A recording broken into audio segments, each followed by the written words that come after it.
Baiklah, kita sekarang bahas soal ini mengenai SPU ya. SPU itu adalah sistem keperiodikan unsur, di mana dari data di tabel ini akan kita bahas dua buah soal. Nah, katanya data nomor atom dan nomor massa untuk 5 atom diberikan dalam tabel berikut. Jadi ada atom X di mana nomor atomnya 3, nomor massanya 7, Y 11, 23, Z 19, 39, P 37, 86, dan Q nomor atomnya 55 dan nomor massanya 133. Nah, untuk soal yang pertama, kelima atom tersebut dapat membentuk ion plus 1. Nah, kalau dia bisa membentuk ion plus 1, artinya dia akan memiliki satu buah elektron valensi. Nah, jadi kalau elektron valensinya 1, maka dia akan berada di golongan 1A. Nah, jadi dapat kita simpulkan kelima buah unsur ini merupakan golongan 1A. Ya, cuman mereka terletak pada periode yang berbeda. Nah, karena yang diminta adalah jari-jari ion yang terbesar, maka kita harus tahu dulu bagaimana letaknya di dalam sistem periodik unsur. Jadi kita bisa membuatkan konfigurasinya masing-masing, di mana X nomor atomnya adalah 3, Y 11, Z-nya 19, P 37, dan si Q-nya 5. Nah, kalau kita lihat si X3 itu dia konfigurasinya berarti 2, 1. Kalau kita mengikuti aturan si konfigurasi menurut Bohr. Ya, kalau Y11 itu konfigurasinya 2, 8, 1. Z19 2, 8, 8, 1. P37 berarti 2, 8, 18, 8, 1. Dan si Q 55 itu 2, 8, 18, 18, 8, 1. Nah, jadi kalau kita perhatikan semua elektron valensinya adalah 1. Nah, makanya dia bisa membentuk ion plus 1 tadi, dan dia terletak di golongan 1A. Tapi jumlah kulitnya berbeda. X kulitnya ada 2, itu menyatakan dia terletak di periode kedua. Y kulitnya ada 3, berarti dia terletak di periode ketiga. Maka bisa kita buatkan susunannya di dalam tabel periodik, yaitu X di atas, Y, Z, P, dan Q. Nah, jadi mereka berada dalam satu golongan. Nah, untuk dalam satu golongan, bagaimana sih hubungan sifat keperiodikan unsur?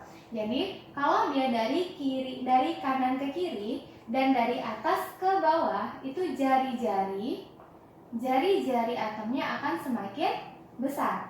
Nah, untuk energi ionisasinya itu akan semakin kecil. Begitu juga afinitas elektron juga akan semakin kecil, keelektronegatifannya juga akan semakin kecil. Nah, maka di antara kelima atom ini yang memiliki jari-jari yang paling besar, yaitu yang letaknya paling bawah, yaitu dia unsur Q. Ini yang memiliki jari-jari terbesar. Oke, lanjut kita di soal nomor 2.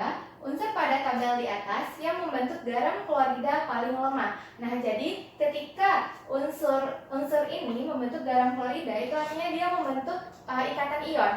Ya, jadi kalau dia memiliki ikatan paling lemah, itu maka yang nomor 2. Nah, ikatan paling lemah itu dia terjadi jika atom tersebut memiliki energi ionisasi yang besar. Nah, energi ionisasi itu kan kemampuannya untuk melepaskan suatu elektron. Jika energi ionisasinya besar, maka dia susah melepaskan elektron, dan berarti dia juga akan susah berikatan dengan unsur lain. Nah, kalau kita lihat dari kelima atom tersebut, untuk energi ionisasi dari atas ke bawah semakin kecil, maka dapat kita simpulkan energi ionisasi yang paling besar itu adalah unsur X. Jadi artinya unsur X yang akan membentuk ikatan terlemah.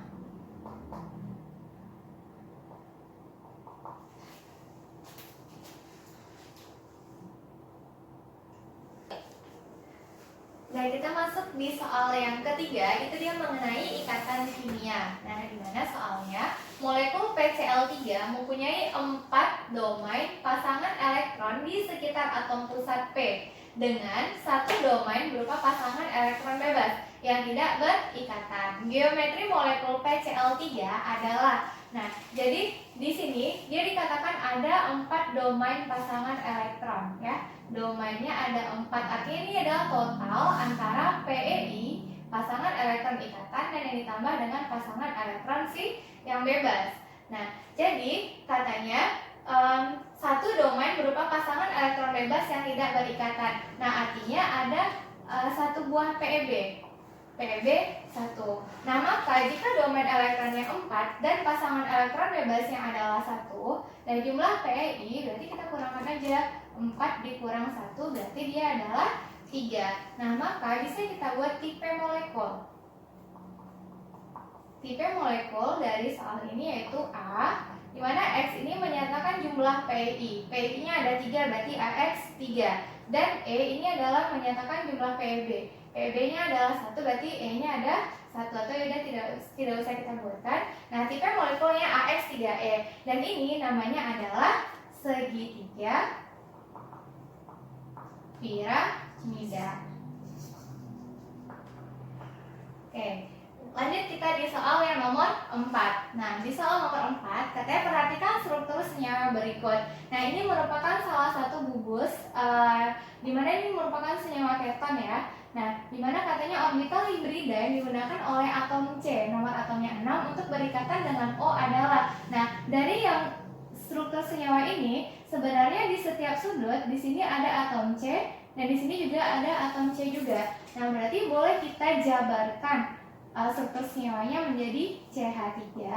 Di sini C rangkap 2O, sini C lagi, dan sini ada CH3.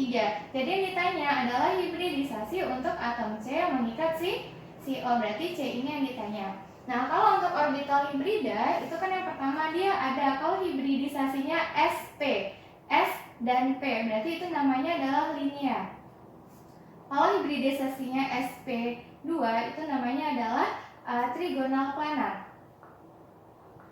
Trigonal planar. Dan kalau dia sp3 itu dia namanya adalah tetrahedral. sp3d itu namanya adalah trigonal bipiramida. Dan kalau dia sp3d2 itu namanya adalah oktahedral.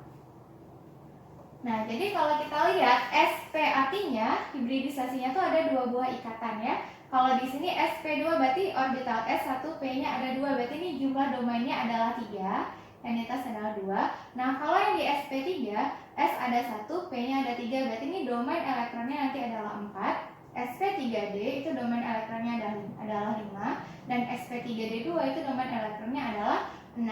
Nah, kalau kita lihat atom C di sini, domain elektronnya itu merupakan pasangan elektronnya. Pasangan elektron yang berikatan bisa kita lihat dari tangannya. Nah, C di sini memiliki tangan ada 4. Cuman ada 2 buah tangan yang berikatan kovalen tunggal dan 1 buah tangan yang berikatan kovalen rangkap 2.